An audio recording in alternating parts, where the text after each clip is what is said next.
आपके channel Anil classes में आप लोग का स्वागत है। हम लोगों ने रेडियो एक्टिविटी पढ़ रहे थे। इसके पहले के लेक्चर्स में हम लोगों ने देखा है, पहले और दूसरे लेक्चर्स में, कि रेडियो एक्टिव पदार्थ क्या होता है जो स्वतः विघटित होता है, उसमें किस हिसाब से देखा जाए विघटन होता है और अल्फा बीटा कणों का उत्सर्जन होता है। इस पर भी हम लोगों ने न्यूमेरिकल सॉल्व किया। हम लोग को ये देखना था कि किसी रेडियो एक्टिव पदार्थ की प्रारंभिक मात्रा दी हो और शेष मात्रा दी हो, अर्धाय दिया हो, तो उसमें हम कैसे संबंध स्थापित करेंगे। मिला करके हम ये कह सकते हैं किसी भी रेडियो एक्टिव पदार्थ की प्रारंभिक मात्रा, शेष मात्रा और अर्धाय में संबंध स्थापित करना होता है। देखते हैं, इस पर एक दो सूत्र बताया गया था कि एक साथ इस्तेमाल होता है। प्रारंभिक मात्रा कामा शेष मात्रा और अर्ध आय में संबंध, अर्ध आय में संबंध होता है। इस पर आधारित हम लोग को न्यूमेरिकल सॉल्व करने के लिए सूत्र होता है NT = N0 1/2 के पावर स्मॉल n लिया जाता है। इस पर बहुत बढ़िया न्यूमेरिकल मिलते हैं और देखा जाए इंपॉर्टेंट न्यूमेरिकल्स होते हैं, बहुत ट्रिकी भी होते हैं, बहुत बड़े भी नहीं होते हैं। यहाँ हमारा जो NT होता है, NT को कहा जाता है T समय बाद शेष मात्रा होती है। N0 को कहा जाता है प्रारंभिक मात्रा होती है और N को बोला जाता है अज्ञात मान होता है। अज्ञात मान एक सूत्र ये लगे। इसी से रिलेटेड हमारा दूसरा सूत्र होता है स्मॉल n = T/T हाफ होता है। यहाँ भी देखें तो स्मॉल n अज्ञात मान है, ऑलरेडी हम पढ़ चुके हैं। स्मॉल t को कहा जाता है विघटन में लगा समय, विघटन में लगा समय होता है। और टी हाफ को अगर देखें तो इसे कहा जाता है अर्ध आय होता है। ये उस पदार्थ की अर्धायु होती है। ये दोनों सूत्र जब भी लगेंगे तो एक साथ लगेंगे।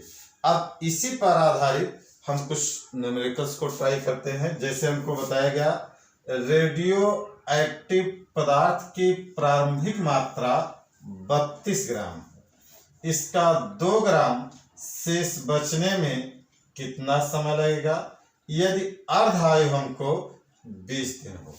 ये हमको न्यूमेरिकल दिया गया है।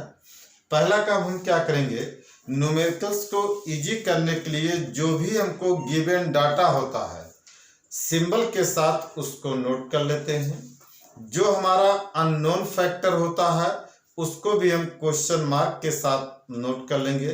फिर हम ट्राई करना शुरू करते हैं कि इस पर एक्चुअल में कौन सा न्यूमेरिकल लग सकता है। इस बात को अगर हम आसानी से कर ले जाते हैं तो न्यूमेरिकल लगाना हमारे लिए बेहद ही आसान हो जाता है, क्योंकि हमें पहले क्वेश्चन को समझना बहुत जरूरी होता है। ये कोई भी क्वेश्चन आपके समझ में एक बार में नहीं आता है तो उसको 2 बार, 3 बार, 4 बार पढ़ें। जब तक आपको न्यूमेरिकल क्या कह रहा है, क्या निकालना है, ये समझ में नहीं आता है, तब तक आप न्यूमेरिकल को हल नहीं कर पाएंगे।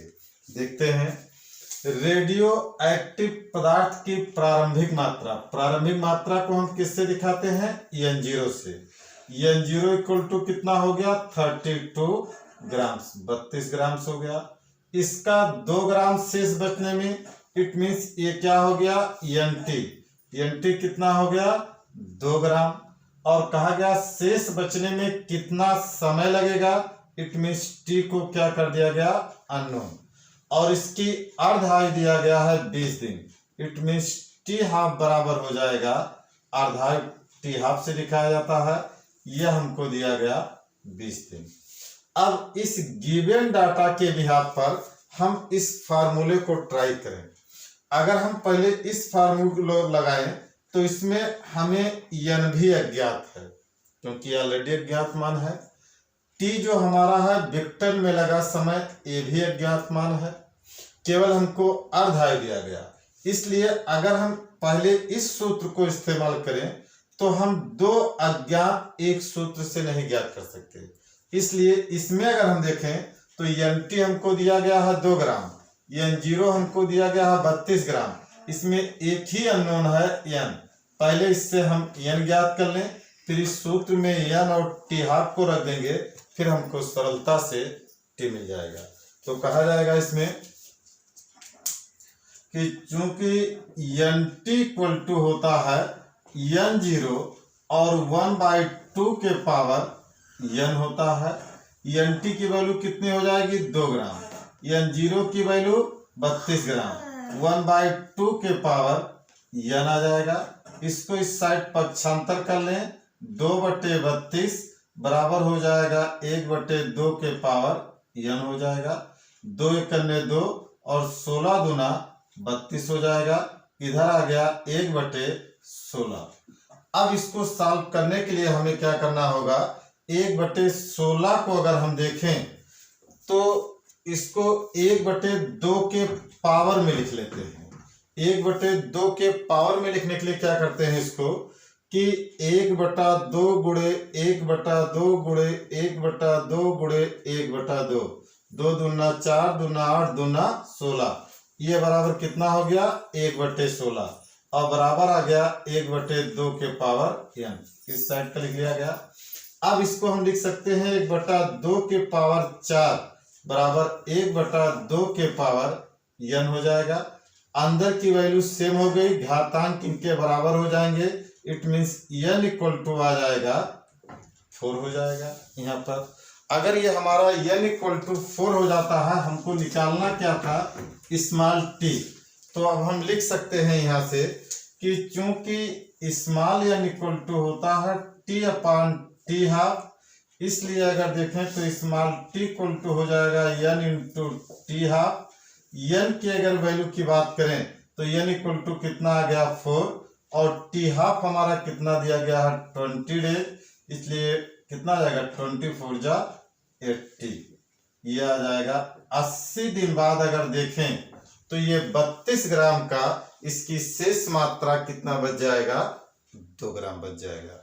इसी के आधार पर हम दूसरा न्यूमेरिकल भी इन्हीं सूत्र की सहायता से सॉल्व करते हैं, उसको समझने की हम कोशिश करते हैं कि किस प्रकार से वो सॉल्व किया जाएगा। और उसके पहले अगर वीडियो आप लाइक और सब्सक्राइब ना किए हों तो लाइक सब्सक्राइब और शेयर करते रहें, जिससे सरल से सरल वीडियो आप तक आसानी से पहुंच सके।